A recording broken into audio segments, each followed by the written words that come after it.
Ada masalah gout, cuba amalkan Lega Care ni. Bila seseorang kena gout, biasanya paras asid urik dalam badan tu tinggi. Bila asid urik berlebihan, ia boleh membentuk kristal tajam dalam sendi.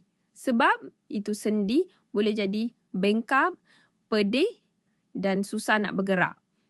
Diformulasikan dengan gabungan herba yang dikaji untuk menyokong keselesaan sendi dan keseimbangan dalaman badan. Dalam formula ni ada gabungan kunyit dan boswellia yang dikaji sebagai anti radang semula jadi untuk sokongan kekakuan sendi serta habbatus sauda dan periakatak yang membantu sokongan metabolik. Lada hitam pula dimasukkan untuk membantu meningkatkan penyerapan supaya bahan aktif lebih efektif.